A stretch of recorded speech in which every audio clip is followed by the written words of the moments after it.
authority, exhibitionism, self-sufficiency, exploitativeness, and vanity. When you're out there trying to become successful and achieve your wildest dreams, you're going to want to put yourself in the best situation possible to give yourself a chance at success. Now that can mean a vast variety of different things. What we're mainly going to talk about is giving yourself the best chance to get the best opportunity. In order to do that, you're going to want to make sure that you take every opportunity or every chance that is given to you, no matter how good or how bad that may appear. You're going to want to take it to get that experience. You're going to want to experience good opportunities, and you're going to want to experience bad opportunities as well. So that way you know in the future what not to look for or how not to operate something. You can figure out what doesn't work. And I went, I remember saying to myself, what kind of trouble can I get in tonight? Can I figure out how to make some money? And if you can figure that out, then you can also figure out what does work for you. Because a lot of times, figuring out what is bad and what you have failed at is so much more beneficial to what has helped you along the way or what you have succeeded in. Because learning how not to do something can totally open your eyes to a different way of how to change something or how to fix something that nobody would have thought of until it was done wrong for you. So in order to become successful, you're going to want to go ahead and get every single opportunity you can under your belt, and you're going to want to learn as much as you can. You're going to want to read books. You're going to want to watch YouTube videos. You're going to want to listen to podcasts, anything that you can to get information on what you're trying to succeed at so that you know as much as possible going into it, and you can learn and grow much more quickly than those who aren't watching and learning as much as they possibly can. People go, well, I can't afford to get into a place like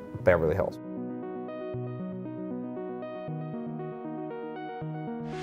So I decided to do two things. I wanted to limit it, okay? I like this idea of 300. It's such a good number. It's like 300 people can conquer the world. So I want to graduate just 300 people at a time. And then, so that's number one. And then number two, I wanted an application because I don't want to let everybody in, because sometimes people apply and it's not the right thing for you. And we are not all about the money. We will definitely be like, this isn't the right thing for you. You can do something else. We'll recommend books and whatever it is. We're not ruthless trying to extract maximum money from every single person. And then I wanted to put, I wanted people to basically pay for the program.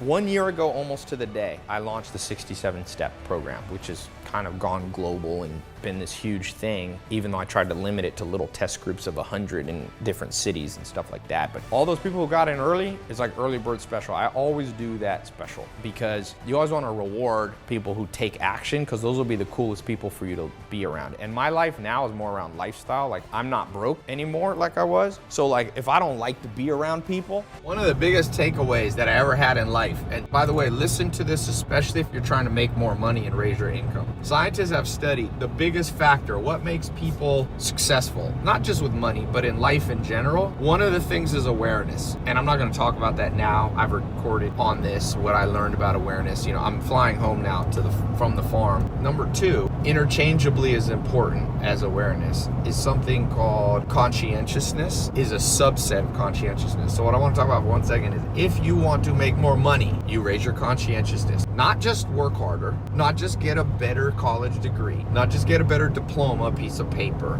Forget all that. I'm going to the core crux of the matter, the heart of the matter, the root of it. And some people are conscientious and some people aren't. And I've never met someone successful that's not highly conscientious, that doesn't have a superpower of conscientiousness. People have 4 ways they motivate themselves. Material things, mating, which is girls if you got a guy following, or vice versa, momentum, and mastery. So everybody wants to have one of those 4. So most people aren't honest with themselves. Like Hugh Hefner was honest with himself. He's like, I'm motivated by women. So he went out and made $300 million in an industry, you know, based around women. The richest people I know, a lot of them just come to the grips with the fact that they really like money and they don't get guilt tripped into not. Other people like momentum. I'm more of a momentum stuff. Even though I have material stuff, like I lived on a farm for 10 years and I'm still happy with that, but I get bored easily. So my life, I motivate myself by going, I don't want to lose momentum.